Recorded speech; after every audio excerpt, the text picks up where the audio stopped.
I'm Janae, and today I'm going to do a demonstration to show you how easy it is to grow wheatgrass in your own kitchen. First of all, first step, what you need is organic wheat. Now it's really important that you get the kind of wheat that is sproutable. There's a lot of different kinds of wheat that if you try to sprout them, they're not going to sprout so well. So get specifically the kind of wheat that will sprout easily. Step 2, start with about 1.5 cups or 2 cups of wheat, dry wheat. Put it in a bowl and cover it with water. I usually do this right before I go to bed. You need to soak the wheat for about 12 hours. So usually I put it in before I go to bed, and then when I wake up in the morning, it's ready to go. Alright, so soak this overnight. In the morning or 12 hours later, drain it, rinse it, and then you're ready to sprout. To sprout the wheat, all you need to do is cover it with either plastic or a clean towel and rinse it twice a day. Now, this is really important because, first of all, if you don't rinse it, the wheat is going to go sour and it's not going to sprout. And second of all, if you don't cover it, it's going to evaporate too quickly and it's not going to be moist. So if you're in a damp climate, I would suggest putting a clean towel over it. If you're in a dry climate, I'd suggest putting plastic over it to keep the moisture in so it doesn't evaporate.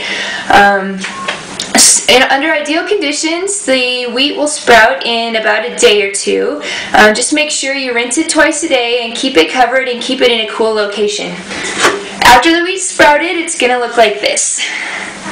I don't know if you can see that, but the wheat has sprouted little white tails about 1/4 inch long. Once you've sprouted it that much, you're ready to go. Rinse it off one more time, and it's time to plant. When you're ready to plant, you need some good soil. I use EKO compost. Get it at Home Depot. That's the cheapest way to go in my area, but the important part is that you're using organic compost. Some people extend the organic compost by mixing it half and half with organic topsoil. I prefer just to use straight compost. So, put your compost maybe 1 inch deep in your tray. These are sprouting trays, and there's a lot of places you can get them. I'll list it on my website, some different places you can get the sprouting trays. Don't make the dirt deeper than about 1 inch. It's not necessary. So spread out the dirt evenly. Now the next step is fertilizing your dirt. Now the reason, even though it's organic compost, it's already basically fertilized. The reason I use this is because this is azomite powder. It's ground up rock dust. It contains lots of trace minerals, lots of nutrients for the soil, and it does two things. First of all, it improves the nutrients of your wheatgrass. Second of all, it inhibits mold. It makes the soil basically so nutritious that it makes it so mold doesn't grow as easy. It comes in a bag. Use about 2 teaspoons to a tablespoon of azomite powder per tray. I put it in this little shaker just because it's easier for me to apply that way, but the shaker is really not necessary. Okay, after you've fertilized with a bit of azomite, just mix it into the dirt a little bit so that it's not just sitting on top, and you're ready to plant. So take your wheat berries. Now you started out with 1.5 cups to 2 cups of wheat, and after it's sprouted, it's going to turn into approximately 4 cups of wheat. So what you want to do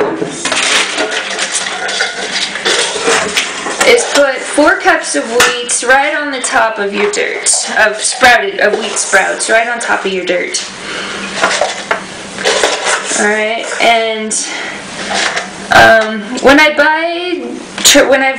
in the past, when I've bought wheatgrass from a tray of wheatgrass from like the health food store, I noticed that some people are just really skimpy about putting enough wheat sprouts on top of their dirt.